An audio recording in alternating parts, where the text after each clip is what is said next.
Bueno, chicos, aquí vamos a tratar de hacer como un breve resumen de todas las actividades que hemos tenido hasta este momento en lingüística textual, ¿cierto? Entonces, bueno, las dos primeras actividades que eran la parte del foro tenían unos requisitos, ¿cierto? Algunos se preguntan que por qué no se sacaron el 5 que esperaban, pues debían recordar que en esa actividad que se planteaba eh, tenía que cambiarse el nombre al título, ¿cierto? No dejar el que estaba como estándar. Responder a dos de los compañeros. Importantísimo, pues aparte de dar todas las respuestas a las preguntas que se hacían allí, comentar qué sabían de lingüística textual, ¿cierto? Esa era la primera actividad. La segunda fue la de el estilo de aprendizaje. Allí pues también estaban los requisitos, ahí solamente era necesario calificar a uno de los compañeros, ¿cierto? Frente a las otras actividades que ya obviamente son más teóricas, aquí las tengo en este documento en Word como para que hagamos un resumen grosso modo. Decía, acercándonos al concepto de lingüística textual, era la actividad número 3, para ello había que leer la lección 1 y señalar por qué surgió la lingüística textual, ¿cierto? Allí era fundamental contar por qué ustedes consideraban que surgía esa disciplina a partir de lo que encontraron en la lectura de la lección 1.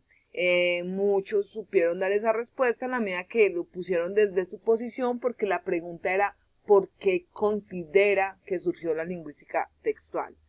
Luego, en la actividad 4, estábamos trabajando los criterios de textualidad, que son 7, ¿cierto? La cohesión, la coherencia, y estas 5 que están centradas en el usuario y en el discurso, ¿cierto? La intencionalidad, la aceptabilidad, la informatividad, la situacionalidad y la intertextualidad. Estos criterios los íbamos a estudiar a través de una noticia que aparecía sobre la retórica de Donald Trump, y allí pues la idea era que en pedazos se señalara porque ustedes consideraban que aparecían esos criterios de textualidad sin necesidad de definir esos criterios, ¿cierto? Solamente era como que ustedes pudieran demostrar a partir de eso que leyeron en la noticia cómo se podían evidenciar esos criterios.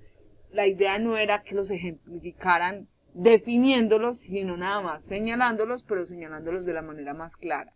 Luego aparece en la actividad 5 la ejemplificación de las metareglas, que en este caso son 5, ¿cierto? Desde las que se plantean en el texto, en la lección número 3.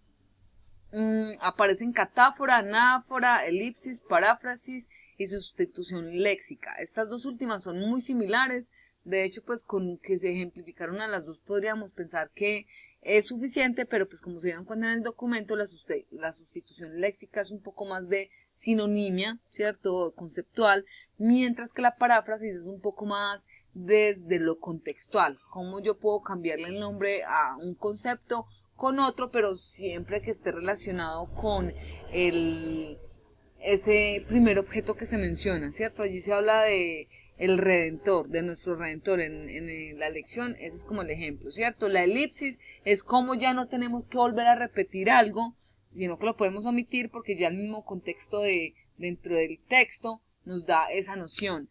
La anáfora, si bien en el texto se presenta como una posibilidad también un poco de perífrasis,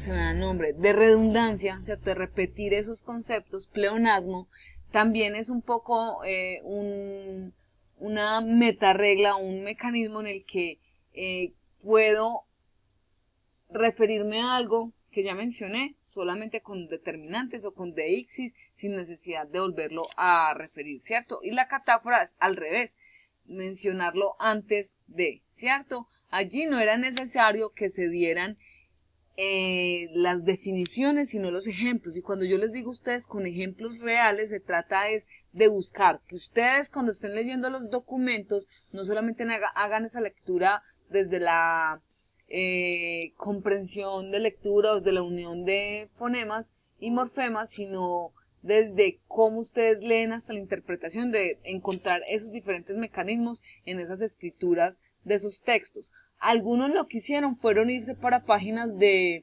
donde daban ejemplos de anáfora, de catáfora, y era una de las condiciones que estaba en la actividad, ¿cierto? De hecho estaba acá. Cuando se les escribe en el documento no siguió las instrucciones porque alguna de esas instrucciones no se cumplió, ¿cierto? Y entonces en este caso la idea es identificar esos mecanismos, no copiarlos de páginas que los ejemplifiquen, y algunos estudiantes hicieron esto. En la séptima, pues teníamos el mapa conceptual, que yo sé que nos costó muchísimo, pero que también me alegro mucho que se hayan arriesgado a conocer estas herramientas. Vi unos trabajos muy chéveres, pero el problema es que hicieron la parte de forma, pero no de contenido, porque tengan en cuenta que aquí les están hablando de las disciplinas semánticas que se presentan en la lección. La clásica, la cognoscitiva, se me están olvidando las otras dos que aparecen en esta actividad. Bueno, y aquí también hay otra cosa que me parece interesante que reconozcan. Cuando les coloco, verifiquen cómo se deben guardar los archivos. Vean, estas son todas las actividades que he ido calificando hasta el momento de las asignaturas virtuales, ¿cierto? Algunos guardan la actividad como Laura, Lili, lingüística textual.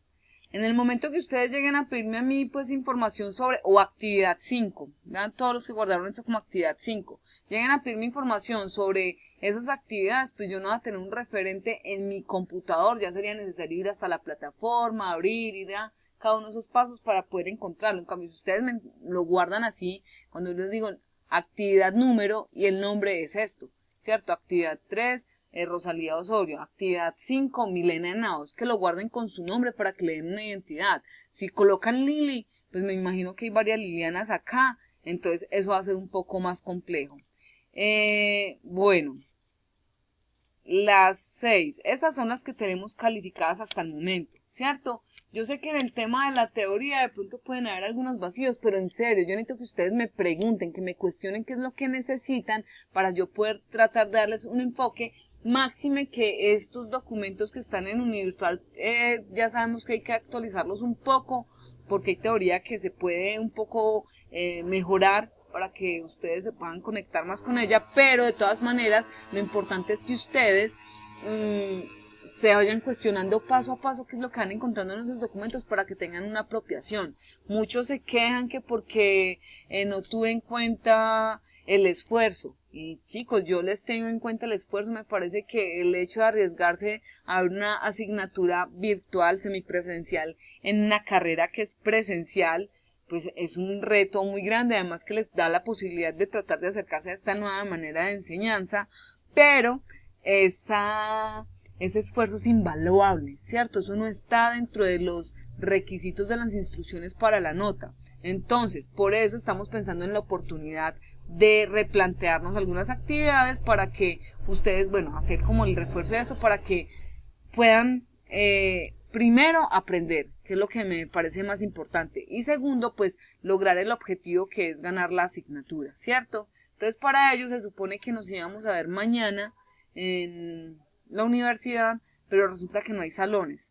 Entonces estoy tratando de pensar esta semana cómo soluciono esto. Yo creo que nos va a tocar virtual para que podamos hacer el cambio de las notas, porque ya las notas las subí ayer, o sea que a partir de ayer tenemos 5 días hábiles para hacer cambios.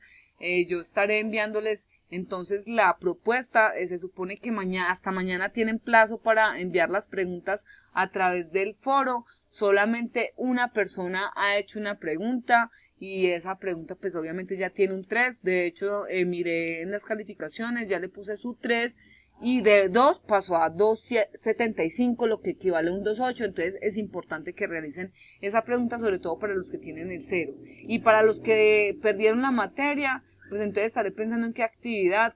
Todavía estoy en el plan, pensando en el plan, o sea, el plan A falló porque, como saben, como les acabo de decir, pues no tenemos salón. Entonces, esperemos esta semana. Yo creo que nos va a tocar virtual. Yo les estaré anunciando para que estén pendientes de la fecha y la hora en la que tienen que realizar el cuestionario, porque no va a ser abierto una semana como siempre ocurre, sino que como este es de recuperación es diferente. Yo les estaré notificando. Entonces, grosso modo, estas son como las respuestas que estábamos esperando en las actividades, en estas 4 actividades. Bueno, las 2 actividades que son metodológicas también se contaron, pero pues no son tan complejas como esta, porque esta sí es nuestra teoría. Entonces, por favor, si tienen inquietudes, háganmelo saber, porque seguramente esto lo van a encontrar en el final. Entonces, estamos hablando, ahorita bueno, no ahorita porque necesito pensar ese plan B para que realicemos esta actividad. Supongo que la vamos a tener que realizar en semana, pero por ahí tipo 11 de la noche va a ser una actividad virtual. Todavía no se los puedo contar bien porque estoy tratando de mirar si nos conseguimos aunque sea un salón esta semana o si lo hacemos en lo virtual. Entonces quedo pendiente de sus inquietudes. Porfa, escriban en ese foro que tenemos en el tablero para que nos conectemos más con la teoría. Chao.